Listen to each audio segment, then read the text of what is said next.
ತಾಯಿ ಒಂದು ಕುರ್ಚೆ ಮೇಲೆ ಒಂದು ಕೀಲಿ ಇಟ್ಟಿದ್ಳು. ಕುರ್ಚೆ ಮೇಲೆ ಕೀಲಿ ಇಟ್ಟಿದ್ಳು. ಕೀಲಿಯನ್ನು ತೆಗೆದುಕೊಂಡಿರ್ತಕ್ಕಂಥ ಹುಡುಗ ಮನಿ ಕಪಾಟ ತೆರಿತಾನ. ಮನೆಯ ಕಪಾಟನ ತೆರೆದಾಗ ಕಪಾಟಿನೊಳಗೆ ಒಂದಿಷ್ಟು ಏನಿತ್ತು ಅಂತಂದ್ರೆ ಅವ್ವ ಕೆಲಸಕ್ಕೆ ಹೋಗ್ಬೇಕು ಅಂತ ಹೇಳಿ ತನ್ನ ಕೈ ಒಳಗಿರ್ತಕ್ಕಂಥ ಬಂಗಾರದ ಬಳಿಗಳನ್ನು ತೆಗೆದು ಕಪಾಟ ಒಳಗಿಟ್ಟಿದ್ಲು. ಎದರ ಬಳಿಯವ? ಬಂಗಾರದ ಬಳಿಗಳನ್ನು ತೆಗೆದು ಕಪಾಟ ಒಳಗೆ ತಾಯಿ ಇಟ್ಟಾಳ. ತಾಯಿ ಇಟ್ಟಿರ್ತಕ್ಕಂಥ ಕಾಲದೊಳಗೆ ಮಗ ಹಿಂಗೆ ವಿಚಾರ ಮಾಡ್ತಾನ. ಏನು ವಿಚಾರ ಮಾಡ್ತಾನಂತಂದ್ರೆ, ಯಾವ ಬಂಗಾರದ ಬಳಿ ಇಟ್ಟಿದ್ಲಲ್ಲ ಆ ಬಂಗಾರದ ಬಳಿ ಒಳಗೆ ಒಂದು ಬಳಿಯನ್ನು ತೆಗೆದುಕೊಂಡಿರ್ತಕ್ಕಂಥ ಮಗ ಓಡ್ತಾ ಓಡ್ತಾ ಏನು ಕೈ ಕಟ್ಟಿ ನಿಂತಿದ್ರಲ್ಲ ಆ ಕೈ ಕಟ್ಟಿ ನಿಂತಿದ ಮಂದಿಗೆ ಕೈ ಒಳಗೊಂದು ಬಂಗಾರದ ಬಳಿ ಕೊಡ್ತಾನ. ಏನಂತ ಕೊಡ್ತಾನ ಅಂತಂದ್ರೆ, ಈ ಹೆಣ್ಣುಮಗಳನ್ನು ನೋಡಿದ್ರೆ ನನ್ನ ತಾಯಿ ನೆನಪಾಗಕತ್ತಾಳ, ನನ್ನ ತಾಯಿಯೂ ನನಗೆ ಜನ್ಮ ಕೊಟ್ಟಾಳ, ಈ ಜನ್ಮ ಕೊಟ್ಟಿರ್ತಕ್ಕಂಥ ತಾಯಿಯ ಕಣ್ಣೀರನ್ನು ನನಗೆ ಒರೆಸಬೇಕು ಅನ್ನತಕ್ಕಂಥ ಮಾವಾಗದ. ನಿಮಗೆ ಕೈ ಮುಗಿದು ಕೇಳ್ತೀನಿ, ಇನ್ನೊಂದಿಷ್ಟು ಸಮಯ ಬಿಟ್ಟರೆ ಈ ಹೆಣ್ಮಗಳು ಸಾಯ್ತಾಳ, ಹೊಟ್ಟೆಗಿನ ಕೂಸು ಸಾಯ್ತದ, ಈ ಹೆಣ್ಮಗಳನ್ನು ಉಳಿಸ್ರಿ ಅಂತ ಹೇಳಿ ಒಬ್ಬ 10 ವಯಸ್ಸಿನ ಹುಡುಗ ತಾಯಿಯ ಬಂಗಾರದ ಬಳಿಯನ್ನು ತಂದು ಕೊಡ್ತಾನೆ ಅನ್ನತಕ್ಕಂಥ ವಿಚಾರವನ್ನು ನೀವೆಲ್ಲ ಅರ್ಥ ಮಾಡ್ಕೋಬೇಕು. ಬಂಗಾರದ ಬಳಿಯನ್ನು ತೆಗೆದುಕೊಂಡಿರ್ತಕ್ಕಂಥ ಊರು ಜನ ಎಲ್ಲ ಏನು ತೀರ್ಮಾನ ಮಾಡಿದ್ರು ಅಂತಂದ್ರೆ, ಹೆಣ್ಮಗಳನ್ನು ಹೊತ್ಕೊಂಡು ಹೋಗಿ ದವಾಖಾನೆ ಒಳಗೆ ಹಾಕಿದ್ರು. ದವಾಖಾನೆ ಒಳಗೆ ಹಾಕಿರ್ತಕ್ಕಂಥ ಕಾಲದೊಳಗೆ ತಾಯಿ ತಾವೆಲ್ಲ ಲಕ್ಷ ಕೊಟ್ಟು ಕೇಳಬೇಕು. ಡಾಕ್ಟರ್ ಬಂದು ನೋಡ್ತಾರೆ, ಹೆಣ್ಮಗಳು ಶಕ್ತಿಯನ್ನು ಕಳೆದುಕೊಂಡಿದ್ಲು. ಒಂದಿಷ್ಟು ಈ ಒಂದಿಷ್ಟು ಔಷಧಗಳನ್ನು ಆ ತಾಯಿಗೆ ಕೊಟ್ಟು ಏನು ಮಾಡಿದ್ರು ಅಂದರೆ ಉಪಚರಿಸಿದ್ರು. ಒಂದು 10 ನಿಮಿಷ ಆಗಿತ್ತೇವ ನನ್ನವ. ಸೂರ್ಯನಂತೆ ಕಂಗೊಳಿಸುತ್ತಿರುವ ಚಂದ್ರನ ತಂಪನ್ನು ಹೊಂದಿರುವ ಪವಿತ್ರವಾಗಿರುವ ಕೂಸು ಧರೆಗೆ ಅವತರಿಸಿ ಬಂದಿತ್ತು. ಊರೊಳಗಿರ್ತಕ್ಕಂಥ ಜನ ಎಲ್ಲರೂ ಖುಷಿಪಟ್ರು. ಏನಂತ ಖುಷಿಪಟ್ರು ಅಂತಂದ್ರೆ, ದೇವರು ಇಲ್ಲ ಅನ್ನೋ ಜನಗಳ ಮಧ್ಯೆ 10 ವಯಸ್ಸಿನ ಹುಡುಗನ ಹೃದಯದೊಳಗೆ ದೇವರ ರೂಪದೊಳಗೆ ಯಾರು ಬಂದಿದ್ರು ಅಂತಂದ್ರೆ, ಆ ಪರಮಾತ್ಮ ಬಂದು ಈ ಕೆಲಸವನ್ನು ಮಾಡಿಸ್ದ ಅಂತ ತಿಳ್ಕೊಂಡು ಎಲ್ಲ ಆನಂದ ಪಟ್ಟರು. ಆನಂದ ಪಟ್ಟ ಕಾಲದೊಳಗೆ ತಾಯಿ ಮನೆಗೆ ಬಂದಳು. ತಾಯಿ ಮನೆಗೆ ಬಂದು ನೋಡ್ತಾಳೆ, ಒಂದು ಬಂಗಾರದ ಬಳಿ ಇಲ್ಲ ಅಂದ ಬಳಿಕ ಮಗನ ಕೇಳ್ತಾಳೆ, ಎಲ್ಲಿದೆ ಬಂಗಾರದ ಬಳಿ ಅಂದಾಗ ಮಗ ಹೇಳ್ತಾನೆ, ಇಲ್ಲವ ನಾ ಒಂದು ಬಂಗಾರದ ಬಳಿ ಅಂತ ಹೆಣ್ಮಗಳು ಪ್ರಸವ ವೇದನೆಯಿಂದ ಬಳಲ್ತಾ ಇದ್ದಳು, ಆ ಹೆಣ್ಮಗಳಿಗೆ ಕೊಟ್ಟೆ ಅನ್ನೋ ಮಾತನ್ನ ಮಗ ಹೇಳ್ತಾನೆ. ಹೇಳಿದಾಗ ತಾಯಿ ಏನು ಮಾಡ್ಬೇಕಿವ? ಮನ್ಯಾಗ ಒಂದು ದೊಡ್ಡ ಬಡಿಗಿತ್ತ ನನ್ನವ್ವ. ಮನಿ ಒಳಗೊಂದು ದೊಡ್ಡ ಬಡಿಗಿತ್ತು. ಬಡಿಗೆಯನ್ನು ತಗೊಂಡಿರ್ತಕ್ಕಂಥ ತಾಯಿ ಮಗನ ಬೆನ್ನಾಗ ಹಾಕಿ ರಪ್ ಬಡಿಯಾಕತ್ತಳು. ಕೈಗೆ ಹೊಡೆದಳು, ಕಾಲಿಗೆ ಹೊಡೆದಳು. ಯಾವ ನಾ ಏನು ತಪ್ಪು ಮಾಡೀನಿ, ನೀ ಹೇಳಿ ಏನಂತ ಹೇಳಿ ಅಂತಂದ್ರೆ, ನೋಡ್ತಮ್ಮ, ಪರೋಪಕಾರ ಮಾಡು ಅನ್ನೋ ಪಾಠವನ್ನ ನಿನ್ನ ಎದೆ ಒಳಗಿರುವ ಅಮೃತವನ್ನು ಉಣಿಸುವ ಕಾಲಕ್ಕೆ ನನ್ನ ಮಸ್ತಕದೊಳಗೆ ತುಂಬಿದೀಯ ತಾಯಿ, ಅದರ ಪ್ರತಿಫಲವಾಗಿ ನಾ ಕೊಟ್ಟಿದ್ದೀನಿ, ಮತ್ತೇನಿಲ್ಲ ಅನ್ನತಕ್ಕಂಥ ಮಾತು ಹೇಳುವಾಗ ಏನು ಕೈ ಕಟ್ಕೊಂಡಿದ್ರಲ್ರಿ ಜನ. ಅವ್ರು ಬಂದು ಅನ್ನಕತ್ತರತ್ ನೋಡ್ರಿ, ಯಾಕೆ ಹೊಡಿತೀಯವ ನಿನ್ನ ಮಗನ? ಅವನು ಕೊಟ್ಟದಕ್ಕ ಹೆಣ್ಮಗಳು ಗಂಡು ಮಗನ ಹೊಡೆದಾಳ, ಆಕೆ ಆರೋಗ್ಯವಂತಳಾಗಿದ್ದಾಳ. ನಿನ್ನ ಮಗ ಕೊಟ್ಟಿರೋ ಬಂಗಾರದ ಬಳಿ ಒಳಗೆ ಆ ಹೆಣ್ಮಗಳಿಗೆ ಒಂದಿಷ್ಟು ಔಷಧಿ ತಂದು ಕೊಟ್ಟಿವಿ, ಒಂದಿಷ್ಟು ಅನ್ನ ತಂದು ಕೊಟ್ಟಿವಿ, ಒಂದಿಷ್ಟು ಹಣ್ಣು ಹಂಪಲು ತಂದು ಕೊಟ್ಟಿವಿ ಅಂತಂದಾಗ ಹೆಣ್ಮಗಳು ಕಿಮ್ಮತ್ತಿನ ಮಾತು ಹೇಳ್ತಾಳೆ. ಏನು ಹೇಳ್ತಾಳು ಅಂತಂದ್ರೆ, ನನ್ನ ಮಗ ಒಂದು ಬಂಗಾರದ ಬಳಿ ಕೊಟ್ಟಂತ ಹೇಳಿ ಅವನು ಹೊಡ್ಯಾಕತ್ತಿಲ್ಲ. ನಾನು ಯಾಕೆ ಹೊಡ್ಯಾಕತ್ತೀನಿ ಗೊತ್ತೇನು? ಆ ಹೆಣ್ಮಗಳಿಗೆ ಇನ್ನೂ ಅವಶ್ಯಕತೆ ಬೀಳಬಹುದು, ಇನ್ನೊಂದು ಬಂಗಾರ ಬಳಿ ಆ ಕಪಾಟದಾಗ ಬಿಟ್ಟು ಹೋಗ್ಯಾನ, ಅದಕ್ಕಾಗಿ ನನ್ನ ಮಗನಿಗೆ ಹೊಡ್ಯಾಕತ್ತೀನಿ ಅನ್ನತಕ್ಕಂಥ ಮಾತನ್ನ ತಾಯಿ ಹೇಳ್ತಾಳೆ. ಅದಕ್ಕಾಗಿ ತಿಳ್ಕೊಳ್ಬೇಕು ತಾಯಿ, ನಾವು ಕೊಡುವ ಸಂಸ್ಕಾರ ನಮ್ಮ ಮಕ್ಕಳನ್ನು ಬಹಳ ಪವಿತ್ರ ಮಾಡ್ತದೆ. ಇವತ್ತೊಬ್ಬಕ್ಕೆ ತಾಯಿ ಬಂದಿದ್ದಳು, ಕಣ್ಣೀರು ತೆಗೆದು ಹೇಳ್ತಿದ್ದಳೆವ, ಬಹಳಷ್ಟು ಕಥೆಗಳು ನಮಗೆ ಸಿಗಾಕತ್ತಾವ ಇವತ್ತು. ಅವು ಕಥೆಗಳೇನೋ ಕಟ್ಟು ಕಥೆಗಳಲ್ಲ, ನನ್ನ ತಾಯಿ ಜೀವಂತ ಕಥೆಗಳು.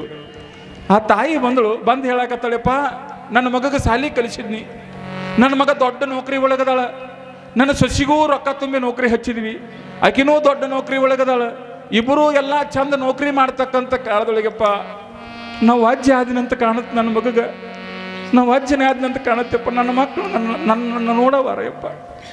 ಹೋದ ಕಾಲದೊಳಗೆ ಪ್ರೀತಿಯಿಂದ 4 ಮಾತು ಮಾತಾಡಿಸೋ ಬಾಯಿ ಸಹಿತ ನನ್ನ ಮಗನಿಗೆ ಬರವಾತಪ್ಪ. ನನ್ನ ಮಗನಿಗೆ ಏನು ಪಾಪ ಮಾಡಿದ್ನಪ್ಪ, ನಾನು ಜನ್ಮ ಕೊಟ್ಟದ ಪಾಪ ಏನೋ ತಂದೆ. ಇಷ್ಟು ಹೇಳ್ಕೊತ ಹೆಣ್ಮಗಳು ಸುಮ್ಮ ಆಗ್ಬೇಕಲ್ರಿ. ನನ್ನ ಕಣ್ಣಾಗ ನೀರು ಬಂದು, ಇವತ್ತು ತ್ರಾಸ ಮಾಡ್ಕೋಬೇಡ, ದುಃಖ ಮಾಡ್ಕೋಬೇಡ, ಇರ್ಲಿವ ಎಲ್ಲರಿಗೂ ಇರೋದ. ಹೆಣ್ಮಗಳು ಮುಂದೊಂದು ಮಾತು ಹೇಳಿದ್ ನೋಡಿವ, ನನಗೆ ನಿಜವಾಗೂ ಬಹಳ ದುಃಖ ಅನಿಸ್ಬಿಡ್ತು. ಏನು ಹೇಳಿದ್ ಗೊತ್ತೇನಿವ ಆಕೆ? ಯಪ್ಪ, ನನ್ನ ಮಗ ನೋಡಕ್ಕೆ ಯಾರಂಗದಾನ ಗೊತ್ತೇನ್ರಿ? ಯಾರಂಗದ ನೀವು? ಯಾರಂಗದ? ಯಪ್ಪ, ನನ್ನ ಮಗ ನೋಡಕ್ಕೆ ಸೇಮ್ ಟು ಸೇಮ್ ಆನಂದ್ ದೇವ್ರಂಗದ ನೋಡ್ಯಪ್ಪ.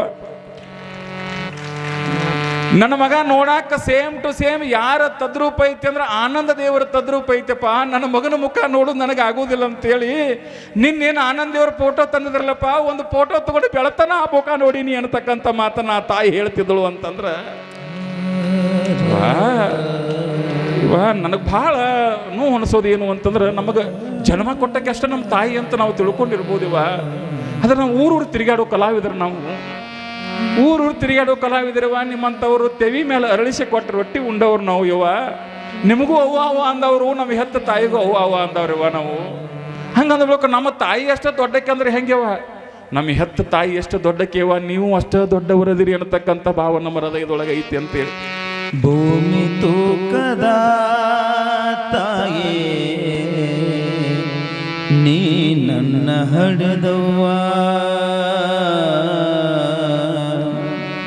ಭೂಮಿ ಕಣ್ಣ ಅಲೆಗಳಲ್ಲಿ ನೀರು ಆಡ್ತಾ ಇದೆ. ನಮ್ಮ ಭಾವದೊಳಗೆ ನಾವೊಂದಿಷ್ಟು ದುಃಖವನ್ನು ಆಲಾಪಿಸ್ತಾ ಇದ್ದೀವಿ. ಒಂದಿಷ್ಟು ಗೋನು ಹಾಗಿದ ಹಾಗೆ ತಾಳಕ್ಕೆ, ನಾದಕ್ಕೆ, ನಿನಾದಕ್ಕೆ, ಸುನಾದಕ್ಕೆ ತಲೆ ಬಾಗ್ತಾ ಇದೆ ಅಂದ್ರೆ ಈ ಜಗತ್ತಿನೊಳಗೆ ಭಾಳ ಚಂದ ಒಂದು ಕಿಮ್ಮತ್ತಿನ ಮಾತು ಹೇಳ್ತಾರ. ನಾವು ಯಾವ ಕಳೆದ ಹೋದ ವಸ್ತುವನ್ನಾದರೂ ಪಡೆದುಕೊಳ್ಬಹುದೇವ, ಅದರ ತಾಯಿ ಅನ್ನತಕ್ಕಂಥ ವಸ್ತು ಒಮ್ಮೆ ಕಳ್ಕೊಂಡಿವಿ ಅಂದ್ರೆ ಮತ್ತೆ ಪಡ್ಕೊಳ್ಳೋಕೆ ಸಾಧ್ಯ ಇಲ್ಲ ಅನ್ನತಕ್ಕಂಥ ಸತ್ಯವನ್ನ ನಾವೆಲ್ಲ ಅರ್ಥ ಮಾಡ್ಕೋಬೇಕು. ನಿಮಗೆ ಇನ್ನೊಂದು ಪ್ರಸಂಗ ನೆನಪು ಮಾಡಬೇಕಿವ. 2027 ಆ ಮಾರ್ಚಿನ ಸಮಯಕ್ಕೆ ಪರಮ ಪೂಜ್ಯ ಆನಂದ ದೇವರ ನಿರಂಜನ ಪಟ್ಟಾಧಿಕಾರ ಕಾರ್ಯಕ್ರಮ ನೆರವೇರ್ತಾ ಬರ್ತಾ ಇದೆ. ನಮ್ಮ ಆಳಬಾಳದ ತಾಯಂದಿರೆಲ್ಲ ಆ ಕಾರ್ಯಕ್ರಮಕ್ಕೆ ಬರಬೇಕು. ಅವತ್ತೊಂದು ಅಪರೂಪವಾಗಿರೋ ಘಟನೆ ಜರುಗ್ತಾ ಇದೆಯವ. ಏನು ಘಟನೆ ಅಂತಂದರೆ, ಅವತ್ತು ಆ ವೇದಿಕೆ ಮೇಲೆ ನೀವೆಲ್ಲ ಯಾರನ್ನು ನೋಡ್ಬೋದು ಅಂತಂದರೆ, ತಾಯಿ ಆನಂದ ದೇವರಿಗೆ ಜನ್ಮ ಕೊಟ್ಟಿರ್ತಕ್ಕಂಥ ತಾಯಿಯನ್ನು ನೋಡ್ಬೋದು. ಅವತ್ತು ಅವರ ತಂದೆಯನ್ನು ಸಹಿತ ನೀವು ನೋಡಬಹುದು, ತಾಯಿಯನ್ನು ನೋಡಬಹುದು, ತಂದೆಯನ್ನು ನೋಡಬಹುದು. ಅಂತಂದ ಬಳಿಕ ಅವ್ರು ಎದಕ್ಕೆ ಬಂದಾರು ಅಂತಂದ್ರೆ, ಮಗ ಮಠಕ್ಕಾಗಲಾಕತ್ತಾನಂತೇಳಿ ಸಂತೋಷಕ್ಕೆ ಬಂದಾರು ಅಂತ ತಿತ್ತರು ನಿಮ್ಮ ತಲೆಗಿಂತ ತೆಗೆದು ಬಿಡ್ರಿ ಅದನ್ನು. ಅವತ್ತವ್ರ ತಾಯಿಯವರು ಬಂದಿರ್ತಾರೆ. ತಾಯಿಯವರು ಬಂದಿರೋ ಕಾಲಕ್ಕೆ ಏನಾಗತ್ತೆ ಅಂತಂದ್ರೆ, ದೊಡ್ಡ ದೊಡ್ಡ ಸ್ವಾಮಿಗಳೆಲ್ಲ ಸೇರಿರ್ತಾರೆವ. ದೊಡ್ಡ ದೊಡ್ಡ ಸ್ವಾಮಿಗಳೆಲ್ಲ ಸೇರಿರ್ತಾರೆ. ನೆನಪಿಟ್ಟುಕೊಳ್ಬೇಕು, ಅವರ ತಾಯಿಯವರನ್ನ, ತಂದೆಯವರನ್ನ ಒಂದು ಕಾಯಿ, ಒಂದಿಷ್ಟು ದಕ್ಷಿಣೆ, ಒಂದಿಷ್ಟು ವಸ್ತ್ರಗಳನ್ನಿಟ್ಟು ಆ ತಾಯಿ ತಂದೆಗೆ ಒಂದು ಮಾತು ಹೇಳ್ತಾರೆ. ಅದರೊಳಗೆ ತಾಯಿ ಮಾತ್ರ ಆ ಕ್ಷಣಕ್ಕೆ ನೋಡ್ಬೇಕವ ನೀವು ಎಲ್ಲ ತಾಯಿಯಂದ್ರೆ ಆ ಪ್ರಸಂಗವನ್ನ. ನಿಜಕ್ಕೂ ಏನಾಗತ್ತೆ ಅಂದ್ರೆ, ತಾಯಿಗೆ ಹೇಳ್ತಾರೆ, ಅಲ್ಲಿರ್ತಕ್ಕಂಥ ಒಬ್ಬರು ಸ್ವಾಮಿಗಳು ಆ ಮಾತನ್ನು ಹೇಳ್ತಾರೆ. ಏನು ಹೇಳ್ತಾರೆ ಅಂತಂದ್ರೆ, ನೋಡುವ ತಾಯಿ, ಇನಕತಕ್ಕ ನಿನ್ನ ಹೊಟ್ಟಿ ಒಳಗೆ ಹುಟ್ಟಿರ್ತಕ್ಕಂಥ ಈ ಮಗನ ಮೇಲೆ ನಿನಗೆ ಪ್ರೀತಿ ಇತ್ತು, ಮಮಕಾರ ಇತ್ತು, ಅಂತಃಕರಣ ಇತ್ತು, ವಾತ್ಸಲ್ಯ ಇತ್ತವ. ಆ ಮಮಕಾರ ಅಂತಃಕರಣಗಳನ್ನ ಇವತ್ತು ಬಿಡಬೇಕು ನೋಡವಾ ಅಂದ ಬಿಡ್ತಾರ ನೋಡ್ರಿ. ಯಾವ ಕೂಸನ್ನ ನವಮಾಸಗಳ ತನ್ನ ಗರ್ಭದೊಳಗೆ ಪೋಷಿಸಿ ಪಾಲಿಸಿ ಆ ಮಗುವಿಗೊಂದು ಬೆಳಕನ್ನ ಕೊಟ್ಟು ಧರೆಯನ್ನ ತೋರಿಸಿ ಜನರನ್ನ ಪರಿಚಯಿಸಿರುವ ಆ ತಾಯಿಗೆ ಹೇಳ್ತಾರೆ, ಇನ್ ಮುಂದೆ ಈ ಮಗ ನಿನ್ನವನಲ್ಲ ಅಂತಂದಾಗ ಆ ತಾಯಿ ಹೃದಯಕ್ಕಾಗ್ತಕ್ಕಂಥ ನೋವು ಶಬ್ದದಾಗ ಹೇಳಕ್ಕಾಗತ್ತೇನ್ರವಾ? ಆಗಂಗಿಲ್ರವೇ, ಆಗಂಗಿಲ್ಲವ. ಯಾಕ? ನಿಮ್ಮ ಮಕ್ಕಳು ನೋಡ್ರಿ, ಯಾರ್ಯಾರ ಬಂದು ನಿಮ್ಮ ಮಕ್ಕಳನ್ನ ಕಸ್ಕೊಂಡು ಹೋದ್ರೆ ಸುಮ್ಮನೆ ಕುಂಡಿರ್ತೀರಿ ನೀವು? ಯಾಕೋ ನನ್ನ ಮಗನ ಮೇಲೆ ನಿನಗೆ ಕಣ್ಣಂತೀರಿ ಅಂತೀರಲ್ವಾ? ನಮ್ಮ ಮಕ್ಕಳನ್ನ ಯಾರು 15 ಸೆಕೆಂಡ್ ಒಂದು ದೃಷ್ಟಿ ಇಟ್ಟು ನೋಡಿದ್ರೆ ನಿಮ್ಗೆ ಹೊಟ್ಟಿ ಒಳಗೆ ಬೆಂಕಿ ಚಾಲು ಆಗುತ್ತೆ. ಯಾಕೆ ನನ್ನ ಮಗನ ಹಂಗೆ ನೋಡಕತ್ತಿ ಅಂತಿ? ಅಂಥದ್ದು ತಾಯಿ ಇದ್ದಕ್ಕಿ ಅವಾಗ ಏನು ಮಾಡ್ತಾರವ, ಆ ಮಗುವಿನ ಆನಂದ ದೇವರು ಏನು ಮಾಡ್ತಾರ ಅಂತಂದ್ರೆ, ಅಲ್ಲಿರ್ತಕ್ಕಂಥ ತಂದೆ ತಾಯಿಗಳ ಸಮ್ಮುಖದೊಳಗೆ ಅವರ ಸೊಂಟಕ್ಕಿರ್ತಕ್ಕಂಥ ಉಡದಾರವನ್ನು ಕತ್ತರಿಸ್ತಾರ. ತಾಯಿ ಉಡದಾರವನ್ನು ಕತ್ತರಿಸ್ತಾರ. ಒಮ್ಮೆ ಉಡದಾರ ಕತ್ತಿಸಿರೋದ ತಿಳ್ಕೊಂಡ್ಬಿಡ್ಬೇಕವ, ಮುಗಿತಿದು. ಯಾಕ ಸನ್ನಿವೇಶ ಬರುತ್ತಂದ್ರೆ ತಾಯಿ ನೆನಪಿಟ್ಟುಕೊಳ್ರಿ, ಉಡದಾರ ಯಾಕೆ ಕತ್ತರಿಸ್ತಾರ ಅಂತಂದ್ರೆ, ಅಯ್ಯವ್ವ ಯಾವಾಗ ಮಗು ಜನ್ಮ ಕೊಟ್ಟು ಭೂಮಿಗೆ ಬಂದಿರ್ತದಲ್ಲ ಅವಾಗ ಆ ಮಗುವಿನ ಸೊಂಟಕ್ಕೊಂದು ಉಡದಾರ ಕಟ್ಟಿರ್ತಾರೆ ನೋಡಿ. ಅದಕ್ಕೆ ತಾಯಿ ಕರಳು ಬಲ ಬಸ್ಕೊಂಡು ಬಂದಿರ್ತದ ಕೂಸಿದು. ಸೂಲಿಗಿತ್ತಿ ಏನು ಮಾಡ್ತಾಳು ಅಂತಂದ್ರೆ ಆ ಕರಳನ್ನು ಕತ್ತರಿಸಿ ಬಿಡ್ತಾಳೆ ನೋಡ್ರಿ. ಕತ್ತರಿಸ್ತಾಳ ಸೂಲಿಗಿತ್ತಿ ಆ ಕರಳನ್ನ ಕತ್ತರಿಸಿ ಆ ಮಗುವನ್ನ ಬಾಜುಕ ತಂದಿಡ್ತಾಳ ನೋಡಿವ. ಅವಾಗ ಆ ತಾಯಿಗೂ ಆ ಮಗುವಿಗೂ ಒಂದು ಕನೆಕ್ಷನ್ ಉಳಿಲಿ ಅಂತೇಳಿ ಆ ಮಗುವಿನ ಸೊಂಟಕ್ಕೆ ಉಡದಾರ ಕಟ್ತಾರೆವಾ. ಉಡದಾರ ಇತ್ತಂದ್ರೆ ಅದು ಅವ ಇದ್ದಂಗ ಅವ ಮನಿಯೊಳಗೆ ಲೆಕ್ಕದಾಗ. ಉಡದಾರ ಹೋತು ಅಂದ್ರೆ ಡಿಲೀಟ್. ಯಾವ ವ್ಯವಸ್ಥೆ ಒಳಗೆ ಸಂಸಾರ ಮೋಹ ಬಂಧನ ಈ ಪಾಶಗಳನ್ನು ಹರಿದು ಯವ್ವ ಇನಕ ತಕ್ಕ ನಿನ್ನ ಮಗ ಅಂತ ತಿಳ್ಕೊಂಡಿದ್ದೆ, ಇನಕ ತಕ್ಕ ನಿನ್ನ ಮಗ ಅಂತೇಳಿ ಆ ಮಗುವನ್ನ ಒಪ್ಕೊಳ್ತಿದ್ದೆ, ಕೈ ತುತ್ತು ತಿನ್ನಿಸ್ತಿದ್ದೆವ್ವ. ಇನ್ನು ಮೇಲೆ ನಿನ್ನ ಮಗ ಅಲ್ಲವ, ಅವ ಯಾರ ಮಗ ಅಂತಂದ್ರೆ ಆಳಬಾಳದ ಸಮಸ್ತ ತಾಯಂದ್ರ ಮಗ ಅನ್ನತಕ್ಕಂಥ ಮಾತನ್ನ ಹೇಳ್ತಾರ.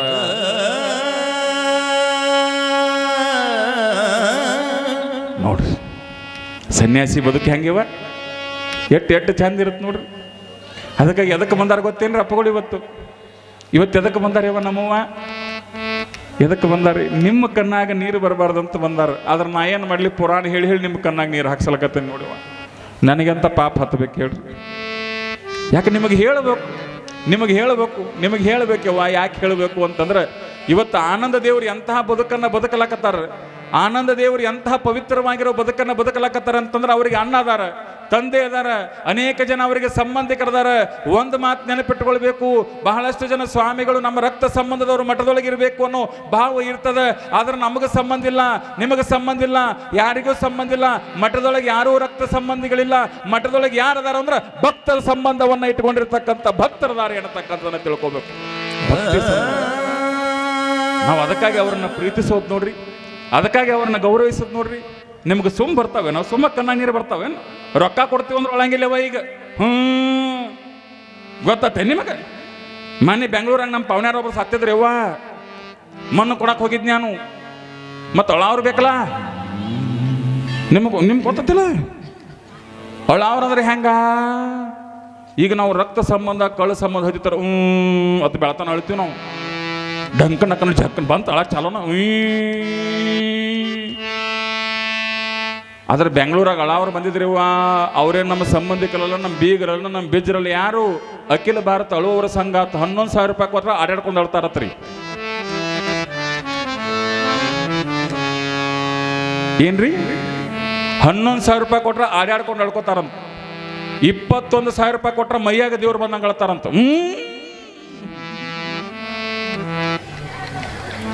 5,000 ರೂಪಾಯಿ ಕೊಟ್ರ ಮೂಗ್ಲು ಹೇಳ್ತಾರಂತ.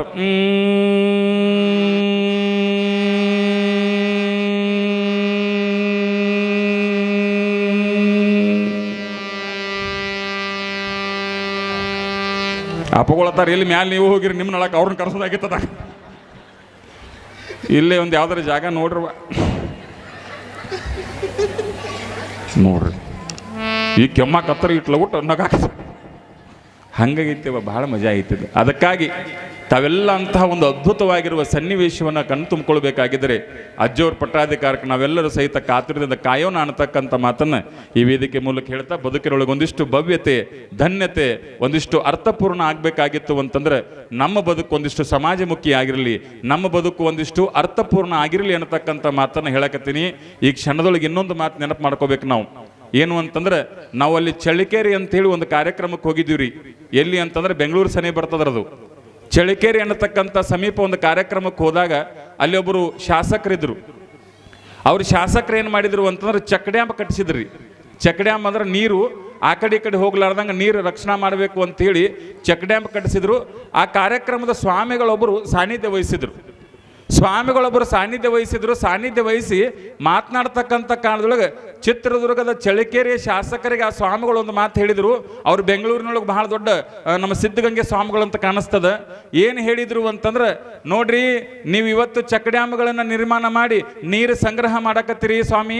ಆದ್ರೆ ಹಿಂದೆ ಬಹಳಷ್ಟು ವರ್ಷಗಳ 10 ವರ್ಷಗಳ ಹಿಂದೆ ಜಮಖಂಡಿ ತಾಲೂಕಿನೊಳಗೆ ಒಬ್ಬ ಜನಪರ ನಾಯಕ ನದಿಗೆ ಅಡ್ಡಲಾಗಿ ಸೇತುವೆಯನ್ನು ಕಟ್ಟಿ ರೈತರ ಬ್ಯಾರೇಜ್ ನಿರ್ಮಿಸಿದ್ರು. ಅವರಿಗೆ ಬ್ಯಾರೇಜ್ ಹೀರೋ ಸಿದ್ದು ನ್ಯಾಮಗೌಡ ಅಂತಕ್ಕಂಥದನ್ನು ಕರೀತಿದ್ರು ಅನ್ನತಕ್ಕಂಥ ಮಾತನ್ನು ಹೇಳಿದರು. ಎಲ್ಲಿ ಕೇಳಿದ್ವಿ ಮಾತು? ಬೆಂಗಳೂರು ಸನಿ ಮಾತು ಕೇಳಿವ್ಯವ. ಅಂಥ ಮಾತು ಬರಬೇಕಾಗಿತ್ತು ಅಂತಂದ್ರೆ ಆ ವ್ಯಕ್ತಿ ಬದುಕಿದ ರೀತಿ ಅಂತಹದ್ದು. ನಮಗೆ ಬಹಳ ದುಃಖ ನೋವು ಅನಿಸೋದು ಅಂತಂದ್ರೆ ನಮ್ಮ ಗೌಡ್ರು ಇನ್ನೊಂದು 4 ನಮ್ಮ ಜೋಡಿ ಇರಬೇಕಾಗಿತ್ತು. ಇಲ್ಲಿರ್ತಕ್ಕಂಥ ಬಹಳಷ್ಟು ಜನ ತಾಯಂದ್ರೆ ಅವ್ರ ಮೇಲೆ ಭಾಳ ಪ್ರೇಮ, ಅವ್ರ ಮೇಲೆ ಭಾಳ ಗೌರವ. ಇನ್ನೊಂದು 4 ನಮ್ಮ ಗೌಡ್ರು ನಮ್ಮ ಜೊತೆ ಇರಬೇಕಾಗಿತ್ತು. ನಾವು ಎಲ್ಲಿ ಹೋದಲ್ಲಿ ಸಹಿತ ನೋವು ಅದೇ ಆಗೋದು ನಮಗೆ. ನಾವು ಹೋಗಿದ್ವಿ, 100 ಜನ ಸ್ವಾಮಿಗಳು ಬಂದಿದ್ರು, ನಮ್ಮ ಗದಗಿನ ಜಗದುಗಳು ಬಂದು ಕಡೆಯದಾಗ ಆಶೀರ್ವಚನ ಮಾಡ್ತಿದ್ರು. ನನಗೆ ಆಶೀರ್ವಚನ ಇನ್ನೂ ನಮ್ಮ ಕಿವಿ ಒಳಗದಾವ. ಯಾಕದಾವ ಅಂತಂದ್ರೆ ಅವ್ರು ಹೇಳಿದ್ರು, ಗದಗಿನ ಜಗದುಗಳು, ಹಿಂದಿನ ಜಗದುಗಳು, ಡಾಕ್ಟರ್ ತೋಂಟದ ಸಿದ್ಧಲಿಂಗ ಯತಿಗಳವರು. ಅವ್ರು ಹೇಳಿದರು, ಸಿದ್ದು ನ್ಯಾಮಗೌಡ್ರವರು ಇವತ್ತು ದೈಹಿಕವಾಗಿ ನಮ್ಮ ಜೊತೆ ಇಲ್ಲ ಅಂದರೂ ಸಹಿತ ಅವರು ಕಟ್ಟಿರ್ತಕ್ಕಂಥ ಬ್ಯಾರೆ ಜುರುತನ ಸಿದ್ದು ನ್ಯಾಮಗೌಡರು ನಮ್ಮ ಜೋಡಿ ಇರ್ತಾರೆ ಅನ್ನತಕ್ಕಂಥ ಮಾತನ್ನು ಅವತ್ತು ಜಗದ್ಗುರು ಮಹಾಸನ್ನಿಧಿಯವರು ಆಶೀರ್ವಚನ ನೀಡಿದರು. ತಾಯಿ, ಅಂಥ ನಮ್ಮ ನಾಡು ಕಂಡ ಅಪರೂಪದ ಜನನಾಯಕರಾಗಿರ್ತಕ್ಕಂತಹ ಸಿದ್ದು ನ್ಯಾಮಗೌಡರವರ ಸುಪುತ್ರರಾಗಿರ್ತಕ್ಕಂಥ ಆನಂದನ ನ್ಯಾಮಗೌಡರು ಬಂದಿದ್ದಾರೆ. ಒಂದು ಜೋರಾಗಿ ಚಪ್ಪಾಳಿಯನ್ನು ತಡ್ತಾ ಅಭಿನಂದನೆ ಸಲ್ಲಿಸೋಣ. ಯಾಕಂದ್ರೆ ನಮ್ಮ ಆನಂದನವರು ಬಹಳ ದೊಡ್ಡ ದೊಡ್ಡ ಸಾಧನೆಗಳನ್ನು ಮಾಡ್ಯಾರ, ರಸ್ತೆಗಳನ್ನು ಮಾಡ್ಯಾರ, ಒಳ್ಳೆ ಒಳ್ಳೆ ಕೆಲಸಗಳನ್ನು ನಮ್ಮ ನಾಡಿನೊಳಗೆ ಮಾಡ್ಯಾರ. ಅವರು ಒಂದು ಕಿಮ್ಮತ್ತಿನ ಮಾತು ಹೇಳ್ತಿರ್ತಾರೆ, ಬಹಳಷ್ಟು ಜನ ಕೇಳಬಹುದು. ಮತ್ತು ಆನಂದ ನ್ಯಾಮಗೌಡ ಕಿಶಾಗೆ ಟ್ರಕ್ ಹಾಕ್ಯಾನಂತ ಈಚೆ ಕಡೆ ಕೇಳಬಹುದು, ಈಚೆ ಕಡೆ ಕಿಶನು ಖಾಲಿ ಐತವ, ಈಚೆ ಕಡೆ ಕಿಶನು ಖಾಲಿ ಐತಿ. ಅಭಿಮಾನದ ಮಾತು ಅಟ್ಟ ಹೇಳೋರು ನಾವು ಇದಕ್ಕೆ ಮ್ಯಾಗ. ಅವ್ರು ಹೇಳಿದರು, ಜೀವನದೊಳಗೆ ಸೋಲು ಇರೋದ, ಗೆಲುವು ಇರೋದ. ಅವರೊಂದು ಬಹಳ ಕಿಮ್ಮತ್ತಿನ ಮಾತು ಏನು ಹೇಳಿದರು ಅಂತಂದ್ರೆ, ತಾಯಿ ಲಕ್ಷ ಕೊಟ್ಟು ಕೇಳಬೇಕು ನೀವೆಲ್ಲ. ಇವತ್ತು ಸೋಲು ಇರಬಹುದು, ಗೆಲುವು ಇರಬಹುದು, ರಾಜಕೀಯದೊಳಗೆ ಬದುಕಲಾಕತ್ತೀವಿ. ಗೆದ್ದವರು ನನ್ನವರೇ, ಸೋತವರು ನನ್ನವರೇ. ಆದರೆ ನನ್ನನ್ನು ಪ್ರೀತಿಸುವ, ಆರಾಧಿಸುವ ಜನರ ಹೃದಯದೊಳಗೆ ನಾ ಯಾವಾಗಲೂ ಸಹಿತ ಗೆದ್ದಿದ್ದೀನಿ ಅನ್ನತಕ್ಕಂಥ ಮಾತನ್ನು ಅವ್ರು ಹೇಳಿದರು. ಅದಕ್ಕಾಗಿ ಅವ್ರಿಗೆ ಒಳ್ಳೇದಾಗಲಿ, ಪರಮ ಪೂಜ್ಯರ ಆಶೀರ್ವಾದ. ಯಾಕಂದ್ರೆ ಇಬ್ಬರದು ಒಂದೇ ಹೆಸರು ಐತ್ರಿ, ವಾಹೂ. ಅವ್ರದ್ದು ಆನಂದ, ಇವ್ರದ್ದು ಆನಂದ, ಬಾಜು ಕೂತವ್ರು ಪರಮಾನಂದ. ಅದಕ್ಕಾಗಿ ಅವರು ಬಂದಿದ್ದಾರೆ, ಅವರಿಗೂ ಸ್ವಾಗತವನ್ನು ಕೋರ್ತಾ ಇನ್ನುಳಿದಂತೆ ನಮ್ಮೆಲ್ಲ ಸೈನಿಕರು ನೋಡ್ರಿ, ಒಂದೇ ಒಂದು ಕರೆಗೆ ಪುಣ್ಯಾತ್ಮರು ಅವರೆಲ್ಲ ಕೆಲಸ ಕಾರ್ಯಗಳನ್ನು ಬದಿಗೊತ್ತು 40 ನಿಮಿಷ ನಾನು ಸಹಿಸ್ಕೊಂಡಿರಪ್ಪ. 40 ನಿಮಿಷ ನನ್ನ ಮಾತು ಕೇಳಿ.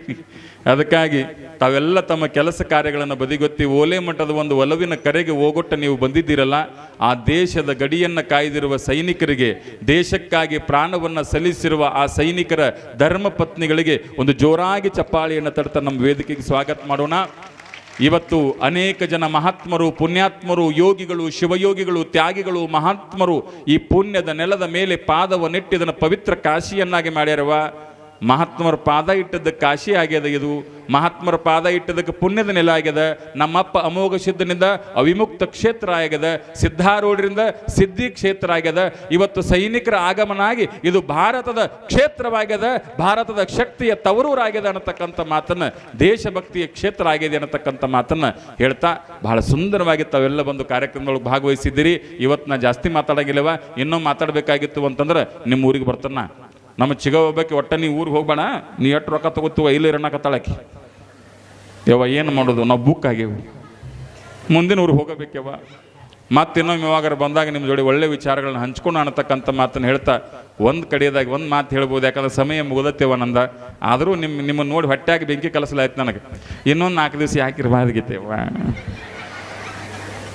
ಈಗ ಚಾಲು ಆಗಿತ್ತೇವ, ಬಿಸಿ ಬಿಸಿ ರೊಟ್ಟಿ, ಬೆನ್ನಿ, ಖಾರ. ಮಹಾರಾಜರು ನೀನು ಅರ್ಧ ಕಿಲೋ ಬೆನ್ನಿ ತಿಂದಾರ ಯವ್ವ. ಇವತ್ತ ನಿನ್ನೆ ಚಾಲು ಆಗಿತ್ತು, ಇವತ್ತು ಮುಗಿತೇವೆ. ನನಗರೆ ಭಾಳ ತ್ರಾಸಾಗಿದೆ. ಏನು ಹೇಳಿ ನಾನು ಮತ್ತೆ ನಾನು ಅದಕ್ಕಾಗಿ ಕಡಿದಾಗಿ ನಾ ಎಲ್ಲ ಊರಿಗೆ ಹೋದಾಗ 1-2 ಸಾಲ ಹಾಡ್ತಿರ್ತೀನಿ. ಅದು ಹಾಡು ಅಂದ್ರೆ ನನಗೆ ಪಕ್ಕ ಹಾಡಕ್ಕೆ ಬರಂಗಿಲ್ಲ. ನಮ್ಮ ಹಾರ್ಮೋನಿಯಂ ನಾವು ಹಿಡಿತಾನೆ, 2 ಸೆಕೆಂಡ್ ಹಾಡುತ್ತೆ ಅದು. ಮತ್ತು 2 ಸೆಕೆಂಡ್ ಮುಗಿತು, 2 ಸೆಕೆಂಡ್ ಕೇಳ್ರಿ ಹಾಡುತ್ತೇನೆ. ಅದನ್ನು ಜೋಳದ ರಾಶಿ ದೊಡ್ಡ ರಂಗೇಗೌಡರು ಬರ್ದಾರ, ಬಹಳ ಚಂದ ಹಾಡ. 2 ಸೆಕೆಂಡ್ದಾಗ ಹಾಡ್ತೀನಿ ಕೇಳ್ರವ. ಹೋಗಿ ಬರ್ತೇನ್ರವ್ವ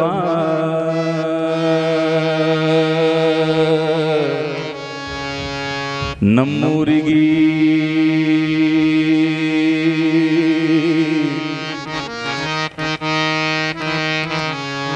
ಬಾಗಿ ಬರುವೆನು ತಾಯಿ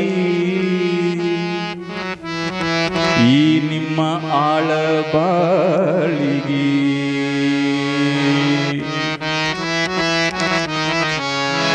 ಹಾಲು ತುಪ್ಪವ ಉಣಿಸಿದ ಕೈ ನಿಮ್ಮದು,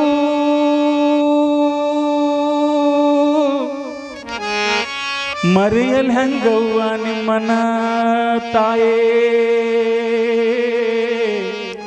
ಮರೆಯಲ್ ಹೆಂಗವ್ವ ನಿಮ್ಮನ ತಾಯೇ ತಾಯೇ. ಹೋಗಿ ಬರ್ತೀರವ. ಧನ್ಯವಾದಗಳು.